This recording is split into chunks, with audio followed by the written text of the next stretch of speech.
Hey everybody, I'm just going to do a quick chat about narcissists and how sometimes we can be attracted to them and the effect it has on our lives. So I'd been tired all week because my car had been in the garage and it was having a new engine put in. I could barely afford it and I was feeling stressed out because, you know, we don't really know what people are doing with our cars. We don't know whether they're conning us or not. Turned out the engine's now being refitted. It's fine. But I was pretty worn out at the end of it. I was pretty worn out with dealing with the garage, pretty worn out with dealing with my teenage son without having a car, and, you know, totally drained. And my ex asked me, did I want to go to Camden Market? And I did want to go to Camden Market actually to cheer myself up, but I had a bad feeling because sometimes he's in a certain mood. And on the way down there, he started jogging the car around, started driving it fast, started slamming on the brakes a lot, knowing that I'm a nervous passenger and I don't like that kind of thing. But I thought, you know, is he doing this to get at me? Does he want an argument here? So I didn't say anything. When it happened about the fourth time, I said, ouch, just because my neck really hurt. And he started saying, why are you complaining? Why are you complaining? I'm not going fast. What's going on now? Just sitting in the back nagging me. And my son was in the front. He's 17. And I thought, okay, that's it. He does want he does want, you know, he does want something. He doesn't want to pick a fight. He's feeling shitty. He wants to vent. And I was sitting in the back, really drained, not feeling well either, and just wanted to be quiet really and sort of get the whole thing over with and pick up what I wanted to, and get home. And so I had also said to my son that, you know, my ex has been a stand-in father for my son while his you know, hasn't been around. And, you know, I said that I would buy him a Father's Day present, and it was my money basically. But I said, you know, and he started saying how he wished I wasn't there, and, you know, it was a day out, and, you know, my son had wanted to get him something, but it was my money that was getting him something. That was the irony of the whole thing. And he did want an argument, and I was so tired, so drained, and I felt quite sick. I had a headache, I felt nauseous, and I thought, well, maybe he's not looking for an argument, I'll let that go. And then we drove on a bit, and he started saying, who's going to pay for parking? Who's going to pay for lunches? And he just never has any money. So I said, well, I'll pay for parking. I guess I'll pay for lunch as well. And then he said, transfer me £40. And I thought, well, parking and lunch, it won't add up to that much, especially if I don't eat anything. And you know, it's just like a sort of burger or something. And so I said, no, I don't. And he went, whoa, let me finish.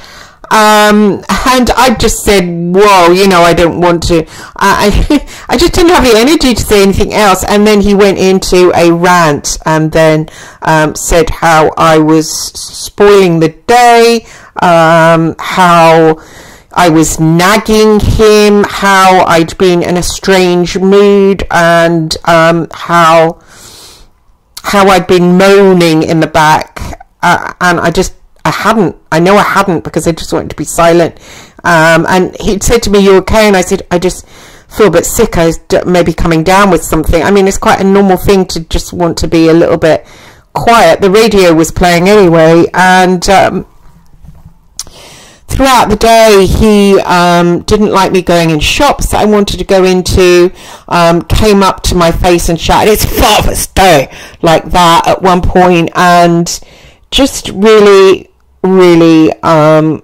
was awful. And then made my son think that I was somehow you know, some kind of negative person. And you know, I brought my son up alone.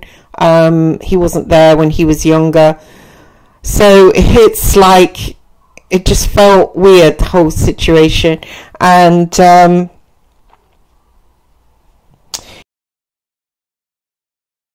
tried not to let it get me down, because I don't look to this particular person for friendship, so I wasn't really, that has been stopped a long time ago, me looking in his direction for some kind of, for anything really. So I didn't feel sad like sometimes I have done in the past, that, oh, you know, I haven't got a friend anymore in him, because that had long gone. But I just looked at myself and you know, what's going on. And then I had been writing my life story down for somebody who wanted to do some legal stuff around it. And I saw that these type of men and women, mainly men really, had come into,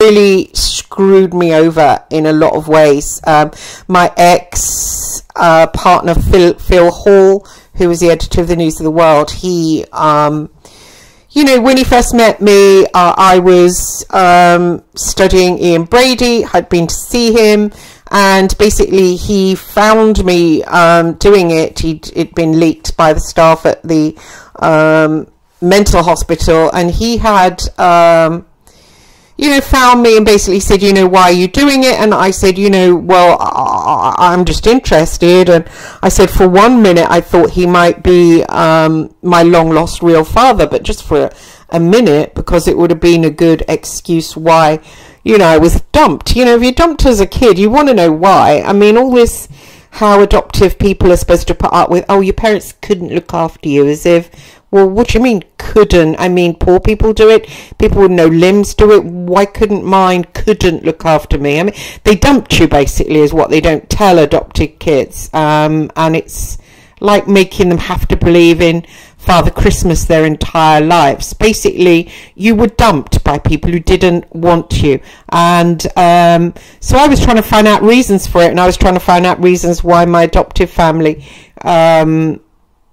treated me like I was evil. You know, there was always the you're illegitimate thing going around. So I had that, you know, that sort of, oh, you're evil. And so I was studying evil, because I thought, well, you know, what is evil? Am I evil? You know, is being born out of wedlock evil? Does it make you evil? And so I was studying Brady, who was adopted and a so-called bastard and illegitimate, and then went on to be a serial killer. And so I thought, you know, I'm going to have to find out here what has gone on. And I was in the middle of doing that, and then thought, well, I was quite overwhelmed after I met Brady, and thought, you know, this is too much for me, and wanted to back my car out. And then along came Phil Hall, and you know, I just said that for a fraction of a moment. Now, any decent journalist would say, yeah, but you don't have any evidence for that, do you? And I would have said, well, no, it was, I found a book under my mother's bed, and just at that point I thought, you know, oh, is it, you know, is that why I'm evil, because I'm a seed of a serial killer? And it was just a fraction of a second. Obviously it's not true. And the journalist then did a front page story on it, and he wrote that I'd claimed it just to cover his ass. And then I dated him, and then I went over to live in America. He encouraged me to continue writing to Brady for his sake. Then when I got back, I began to work for the News of the World, and worked for them for a couple of years, and then started to have panic attacks. And then I introduced John Boyle, who brought in the phone hacking. And as soon as I did, the swap was that I would work from the office as a journalist. And as soon as I had Phil Hall step forward and said, actually, she has to go, she's a private investigator, we can't have them working from the office. And then I was like dropped, because it's like he thought, oh, now we don't need her, we've got better. But actually John Boyle's a criminal and brought in phone hacking, and they ended up burned to the ground. But Phil Hall got away with it. There was no mention of Phil Hall ever. It was all Andy Coulson this, Andy Coulson that, even though when Andy Coulson came in, it was already firmly in place. And you can't, as a new editor, just start saying, I don't want this, I don't want that. And indeed, Andy Coulson said in emails that he didn't want him, he had to go.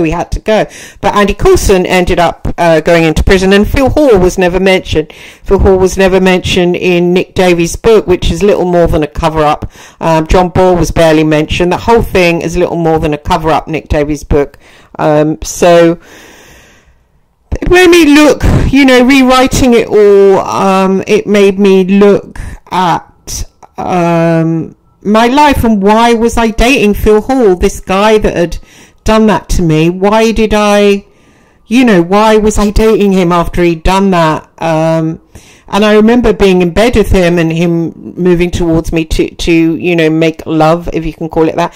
And I said, 1 second, and there was a pint of lager beside the bed, and I glugged the whole lot down. And he said, do you have to get drunk to sleep with me? And indeed, I did have to get drunk to sleep with him because he was such a shit.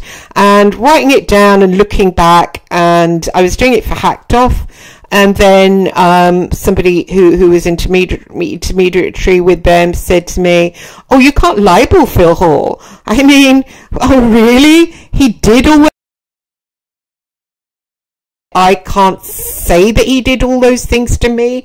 Dream the hell on. Dream the hell on. I don't care if he gets his lawyer to say, no, or whatever. No, sorry, Phil, you did this, you did that, you did that. Anybody can see by looking at that story, it's bang out of order. It's not a right story to do, especially on a 22-year-old young girl. And I think there's a few other people that know that when John Boyle came in, you were actually the editor. No one's met. I'm allowed to say all those things. And as for us making love, well, I had the postcard you sent me when I was in New York, and I have recordings of you speaking to me when I was over there because my flatmate said you should. They're very old, but I've got all that, so you can send your lawyer to do what the hell you like.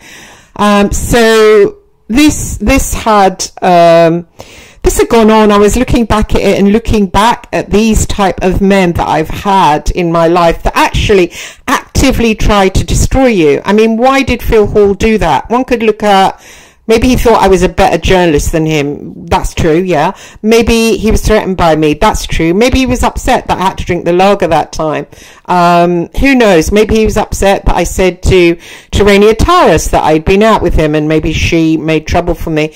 Who knows? But, you've got no right, if you've made a deal with somebody, that they would work in the office if you bring somebody in to kick them out. And it was part of the downfall of the News of the World. It was partly why it crashed, because Greg kept in contact with me, and then when I came back from Northern Ireland, he spoke to me about, he just chatted to me, and then I overheard him talking to Glenn Mulcair. Then I went back to John Boyle, who they dropped by this time, and in true Phil Hall style, they dropped at this time. No, I think Coulson was in at this point. They had dropped and they had stolen his office boy to do the work for cheaper. And so all this narcissistic male activity, all this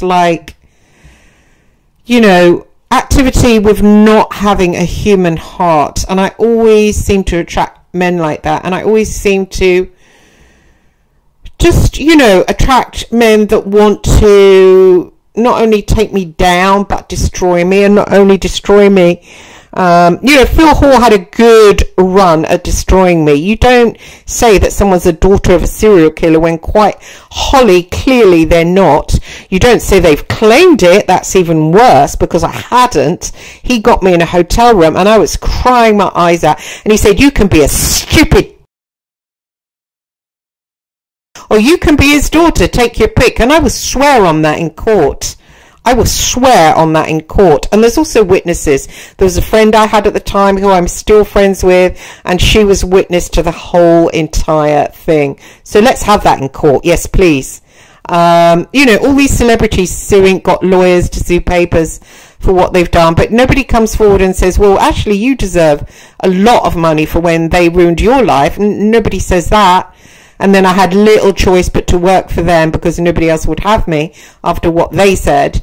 And then he got to attack me again. Then he got to kick me out. Yes, Phil, I hope you're listening to this. You got a chance to kick me again. And why is it men like that exist? Because really, when you see a woman, you're supposed to think, oh, softer than me, I will be kind. And you don't get that. And I hope I've trained my son to be like that. You know, they're supposed to be the weaker sex, and you don't get that. And definitely Phil ran at me. He ran at me. He shoved his fist at me. I mean, I don't understand that. Why? And why do some women attract men like that? Men that sort of like my ex, who decided to try and pull me down. Not only pull me down in front of my son by talking down to me, but to make, it's clever, because then he would appear the bad one. He wanted to make out that I was the bad one. I was the one that spoilt days. I was the wet blanket. I was the the evil seed.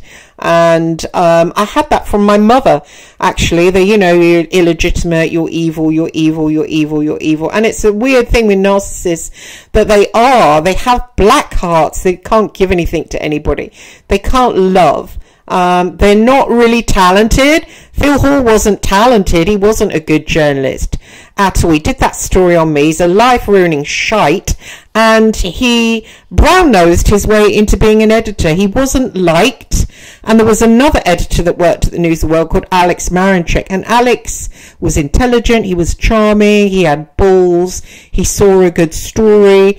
And Phil didn't like him because he was jealous of him. And so he ousted him to Belfast. Well, what did Alex do in Belfast but make the most of it? So, it's weird. Their victims do kind of bounce back. But what kind of people are they?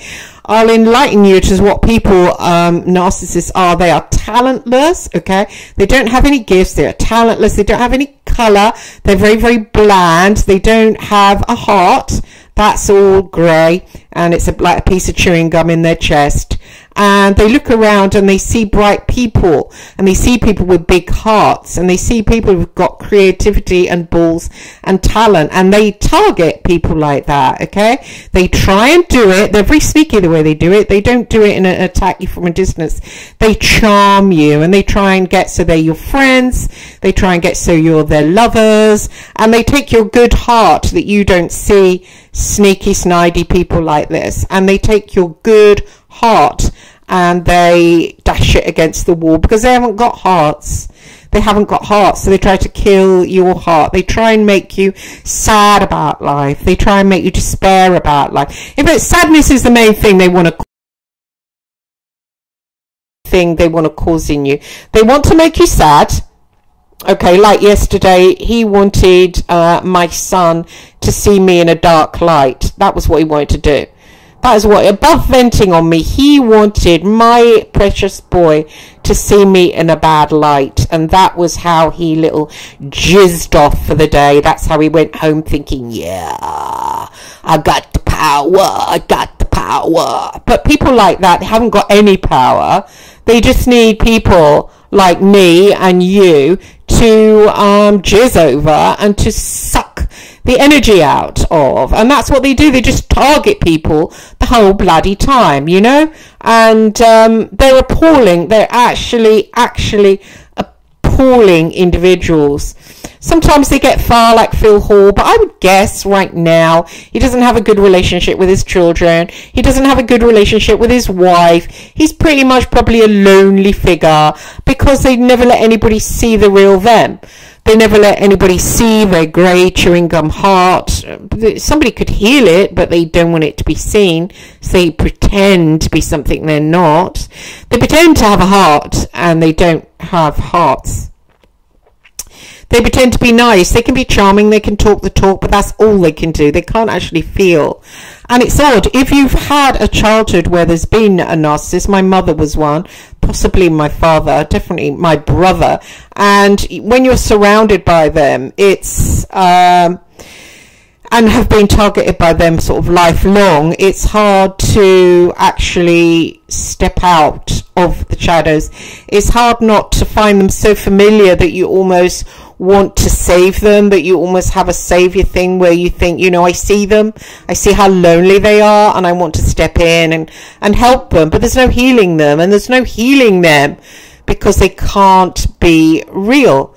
You know, they can't be real. I said to one over in America, who I'm actually in correspondence with right now, I said, oh, you're a really nice man. And they came back, people think I'm bad and they see just the bad side of me, but yeah, I am a nice person. All this, and I thought, hang on, mate, you don't even know how to let something sink into you. And what you do with these people, sadly, you're just wasting your glorified time, because you won't heal them, because you won't get anywhere near them to heal them. They've got that piece of chewing gum, they've mistaken it for their own heart, and they don't want you near it. They don't want you to heal them. And if you've got residual stuff left over, you have parents or a brother like that who bullied you shitless, you will want to heal people like that. You will have it left in you. If I can take this evil motherfucker and I can heal them, that will mean my childhood was really good after all. I had the power in my childhood.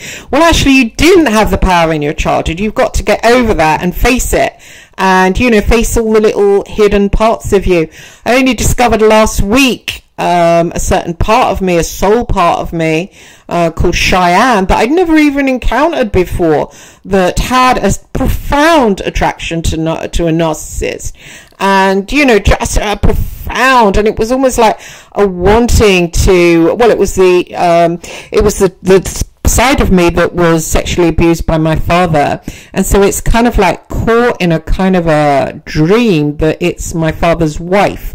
So even though child wife, obviously it's all very horrific, but you have to get these parts and heal and wake them up to reality. And if you have an attraction to narcissists, you know, try and work out, is it one of your soul parts? Is it an altar that's split off? Is it a child altar? And you can do that by getting a notepad, writing their name at the top, writing down different soul parts that you might have, or start off by naming different parts of yourself. Like, you may have a part that's very confident, you can maybe call that Catherine or something, or you may have a part that's very shy and small, you can call it Penny or something like that, until you feel you've listed all your parts and their characteristics.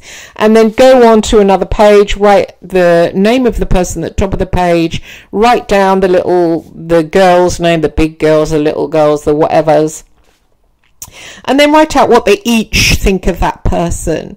And, you know, I did that the other week with this person I'm writing to in America, and I thought, what is that attraction? And so I wrote down all my parts, and they were going, oh no, God, and oh my God, oh no, hell no. And I thought, well, hang on then, which part of me is writing to this person? And it wasn't there on the page. And so I thought, okay, I'm gonna have to find out who this is. This is a part of me that I don't know about. And so I wrote down my feelings of needing to connect with this person, and I sunk into it deeper and deeper. And then when I've really got there, I said, what's your name?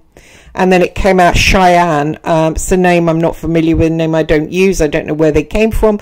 And I said, tell me more about you, Cheyenne. And she said, I'm Nanny's favourite girl. I watch telly with Nanny, and which is what I used to do. I used to watch TV with my grandmother a lot. And this is a part of me born out of that. And it was a part of me that I would say age 11, and then retarded its growth at age 11. So I have to work with that part now, which is quite difficult, but you know, it's okay to do if you do it by writing. I mean, the main thing to do is to get a notepad and just dedicate it to that particular part. Make it really special, maybe a velvet lined one. You can get them in WH Smith. You know, really decorative, really special. I mean, if it's an 11-year-old part, obviously I want something with unicorns, glitter, and, you know, I'll go into the shop and I'll let that part of me come forward and choose it. And then make that notebook just for that particular side of you. And then whenever you're feeling shitty, think, well, is that side of me? And then pick up that notebook and start writing. And then you can find out what they need, and then fulfill it. And it might be just a simple thing as cola cubes or pineapple, you know, the sweets, pineapple chunk sweets, or something like that. Will then fulfill that part of you and bring it into your consciousness. And when it's in your full consciousness, only then can you address it. And, you know, if it's connecting with narcissists, you can say to it, now hang on, they're going to make you feel bad.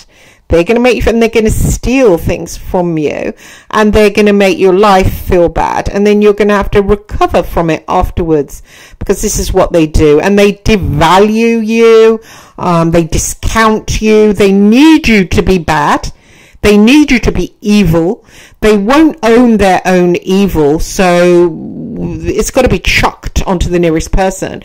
It's almost like they're holding a black cloak, and in that black cloak is all their evil. And for narcissists, it's pretty huge.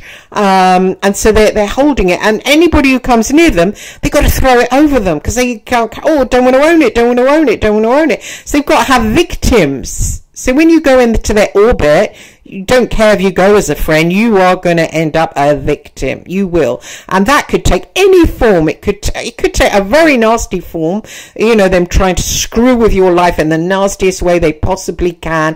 Backstabbing, gossip, any smearing online, many things that people can do to harm us that we don't even think about. And then, your life's getting shitty. Well, yeah, your life is getting us because blah, blah, blah, blah, blah has gone on. I mean, you know, I do psychic work and I do magic work, and last night I went into the astral and I encountered Eo Coetting, and he said to me, "What's all this about you attacking me?" And I went, "Whoa, hang on, what?" And he said, "Such and such came to me and said ABC," and I'm like, "No, that's not actually true." So, you know, if you're in the truth movement, it's even worse, because there's a lot of people out there cursing that have witchcraft capabilities, and they curse others. As soon as I got in the truth movement, I noticed this going down. Being a psychic, I was able to feel what was going on. And to reverse it, if it was happened to me, I've never cursed anybody in my entire life, and I wouldn't, because if they realize it and you've caused havoc in their lives, if they go to a psychic and they find that out, they could just mirror it all back on you, and it will come slam dunking to you. So the best thing to do is to not do curses to other people, and to not involve yourself with people that do. It's just a total chaos, total wrong. And but there are many people in the truth movement that do this. I have for a long time looked back on 2008 and wanted to know who cursed me back then, because my life just went into it was like falling down a hole. It was really bad. And only recently I found out who that was. And it's bad. And they're narcissists as well. You know, these people that do that kind of thing to other people. So you're encountering more and more in this day and age. We're having what was hidden is coming out in the open, and these narcissists, they've been undercover. We haven't known what they are, but now we see them, and we're calling them narcissists. You can call them demonically charged. You can call them evil. They are. Demonically charged is what I prefer to use, or they are vehicles for the demonic. So the demonic, if you've had a week of being attacked by the demonic and you know that the demonic is on a spin against you, try and keep away from people like that, because they will get triggered to act against you. Now, the thoughts that will be going on in their head is they're bad, they're evil, you've got to get them, or they're getting at you, and then they'll attack. With my ex, he has many strongholds inside him that the demonic can get in, and I know he's if he's in a certain altar, then that altar will, and most people do have altars, it's not some kind of weird thing, but we're also learning about that now, that it's not, oh, that person, how scary, they've got, no, I would say all of us have. There's hardly anybody that just has a whole personality. I would say everybody has shards. Okay, and to name the shards is a good thing to do. So he has a certain shard, a certain personality that I know will attack, and I know within 2 minutes of sitting with him that part of him is out, and it's a kind of it's almost like he's not really there, he's not really present, and I sense almost like a vessel, and if it's a vessel, I know that good old demonic is gonna just swim on in and attack me, which is what happened yesterday. And they do it in a snide way. I say snide because the demonic is very clever, but it also, especially the Jezebel spirit, it is, say for instance with my son, now it knows that if it had just had an argument with me, it wouldn't have been, because then he would have looked bad. The target was my son. It wanted my son to believe that I was bad, that I was a despicable. Luckily my son is awake and aware, and he did see what was going on. I spoke to him after, and it didn't actually achieve its goal, and the goal was to distance me with my son, and it wasn't achieved. I've done much work with my son. There's a lot of love bonds there, and it didn't achieve its goal, but it did leave me really weak. I'd started out the journey, feeling really run down and, stressed out, unhappy, sad. And I came back limping in, and I sat down. I tried to watch TV to try and feel better. And I couldn't. I felt like someone had gone at me with a baseball bat and literally baseball batted every bone in my body, and every bone in my body was aching. And it wasn't physical, it was a spiritual thing, but every bone in my body was aching. I felt sad to the point of distraction. I felt beyond sad, and I felt hopeless. And spending time with that person who allows demons to come into them, and so many people are doing it, and it's just increasing and increasing and increasing. And we need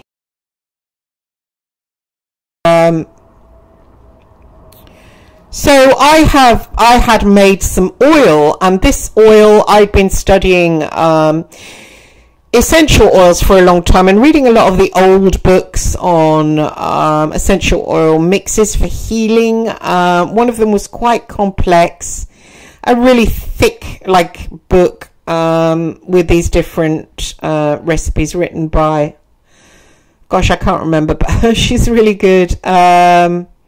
Maybe, is it Valerie Hoskins? Not sure. The Fragrant Pharmacy. And I'd found different things for depression and anxiety, and I'd mix them, and none of them really hit it. Now, I know when I'm inhaling something, when it really hits me, and I like it to hit me on every level and to feel immediate relief, because that's what I want, immediate relief. And I had made this oil, and it was just kind of working with myself. I'd had an attack like this by the same person, and I felt really bad. And I came in, I sat at my desk, I had I've got about 100 essential oil mixes, and I thought, right, I'm just going to do this by instinct. I really need so firstly I picked vetiver, and vetiver is a grounding oil. Now, vetiver will take you out of unreality. Now, I had basically been sucked into his reality, and his reality was I was a shitbag. I was a bad person. I had no morals. I had no decency. I was selfish. I don't care about anybody else but me. So literally, I was a walking dirtbag. Now, that in anyone's reality isn't true. We are all of us children of God. Even him. We're children of God. So feeling, if someone's made you feel like a walking dust mote that you've just cleaned out of the corner, that is an unreal state. Okay, you're not a dust mote, you're a child of God. So I was sitting at my desk feeling like a dust mote that you just picked out of the vacuum cleaner. Not only just a nice dust mote, but one filled with fleas and maybe a bit of shit in there, and maybe a stink of stale cabbage and poo. So I was feeling like that. So I picked up vetiver.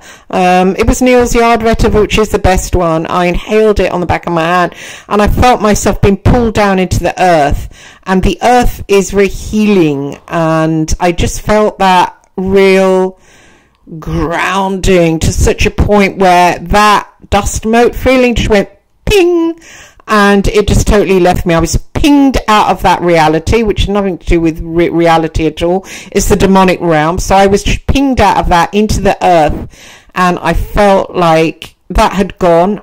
I still felt the battering. I still felt like someone had gone at me of a baseball bat, or that I'd been in a car accident with many cars ramming into me, which they had as a spiritual battering. The demonic realm is good at it, and it knows your weak points. Mine is my son. My love for my son keeps me going, that I've got my son. So when it comes in there, it knows it's going to floor me. And so I picked up an oil, a very sweet oil. I put some of that in. That was vanilla essence, takes you back to childhood, good points of one's childhood, maybe inhaling a cake. And then I used some other oils, some very feminine oils, because I had to remind myself that I was the divine feminine as well. I poured that in. What else did I pour in? I poured in some flower oil, some floral oils, again, that lifts you right from within. And I think I put in geranium bourbon as well. Again, that is a deep, sweet, sweet, sweet, almost like taking you in the, God taking you in the palm of his hand and saying, lay right in the middle and let me wrap my wings around you. And then now feel that feeling of my wings soaking into you, so much of my love, so much supernatural love pouring into you. And then that feeling of being battered by baseball bats or battered by a car just leaves your bones, just leaves it, because you really do need God at that point to come in, Jesus Christ, God himself, to just lift you out of it, because it's a demonic attack basically. And I inhaled that oil, then I mixed it with some jojoba. I rubbed it on my chest, I rubbed it on my throat, I rubbed it on my sacral chakra, I rubbed it on the bottom of my feet, the palms of my hands, on my third eye, on my crown chakra. And then I sat there inhaling it in my hands, and I still actually brought it up to bed and had it beside me. And I did feel better. I didn't feel, I mean, it a real magical elixir, and it's the second time I've made it up for myself. Just inhale it right now.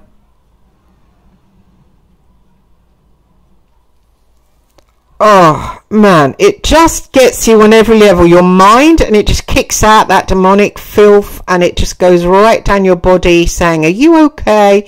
And it really does hit you in like a supernatural way. Are you okay? Because if you're not, I'm going to make you feel better. And it just wraps itself around you, almost like a golden covering on your whole body, and it says, that motherfucker ain't gonna get near you again. So it says that to you, and it's also like it heals you. It's like sweet golden and then grounding, and then it grabs you down to the earth, and it like washes, and it just really hits it on every single level. And it what I like about it, and what I liked about it last time I made it, was that it makes you think, when they ring you again, you kind of think, what do you want, turd?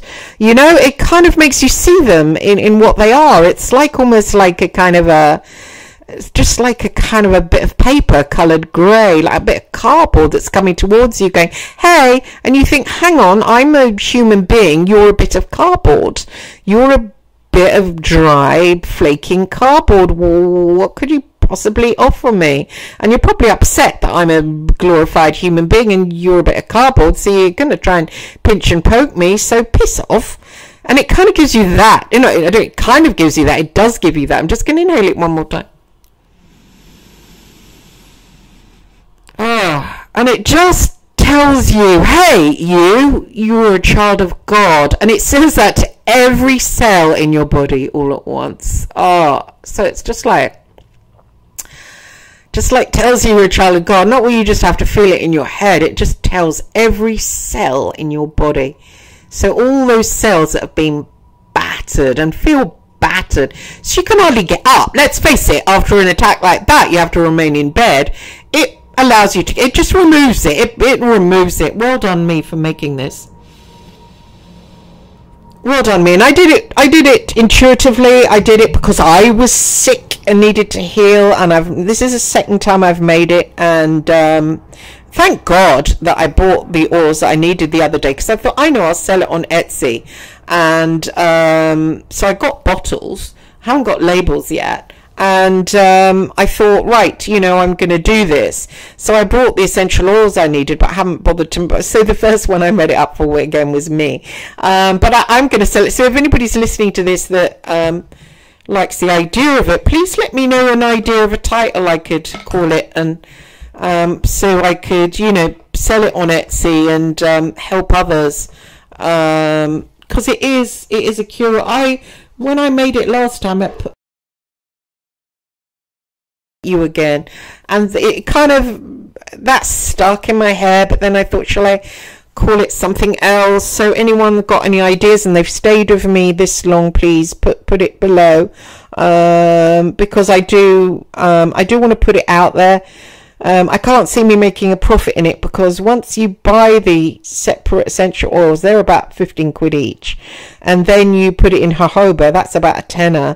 Then you kind of need a lot to make up a bottle, and then I could only maybe sell it for about £25, and there wouldn't be much profit in that, because you have to put a lot of essential oil in it. So I don't know, but I suppose it could be an act of charity, and then when you do stuff like that, God gives you it back, you know. God gives you it back, I find anyway. And I just think, since it helps me, I'm actually up and functioning today, and normally after an attack like that, it takes me 3 days minimum to find the energy. And even then, you know, I still have to put up with the person ringing me and, you know, dealing with them. They're not gone. It's almost like they're inside your skin. But with this, it totally kicks them out. And it's a real kick-ass. And it's the only cure I have learned from this, actually. And, you know, I used to talk to my phone therapist. I haven't got any more. I used to eat sugar. I used to eat cakes on it, you know, watch movies, drink a glass of wine. I don't like wine very much, but I used to try various things to get over it. Oh, spending, that was a big one. If I'd been attacked by my ex, especially him, it was always like maybe £100 had to go. I used to have to buy myself stuff, and that's very expensive, especially if you haven't got it. So this, to just be able just to inhale something, put it on your chest, and just have it just go, and then you see the person as they are as well, and it kicks them out of your orbit, so you can see them clearly. It's just amazing, and I want other people to try it. I don't know what to call it. I mean, he's hurt you again is the only thing I can think of, because I just wrote that on the label, and so whenever he did attack and hurt me again, I would inhale it, and I would think, well, it's really curative.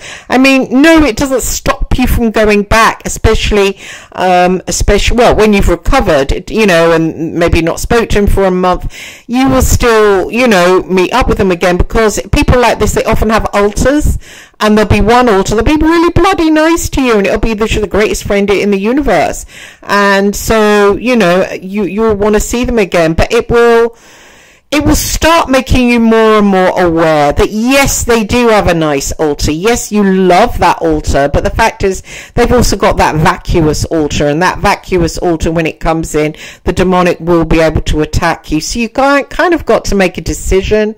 People like that, you can often keep them to phone friends, keep them at a distance, pretend they live a long way off. You know, they might live around the corner, but, you know, think to yourself, you know, do I want to get in a car with them again and have them attack me in that way? Do I want to let my son see it, and then my son will think, oh, is that how, maybe mum deserves to be treated like that? Maybe she is low inside, you know? And then they start to see you in that way. Oh, you a low person? And nobody is a low person, okay? Let's kick this demonic bullshit out of our lives, okay? Nobody is a low person.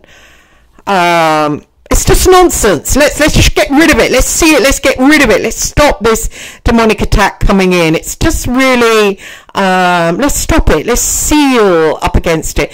This actually could be called sealing oil, you know, sealing oil, narcissistic sealing oil, maybe, and also narcissistic recovery. Maybe narcissistic recovery and sealant. Oh man, it's good. Oh, it's good. Well done, me.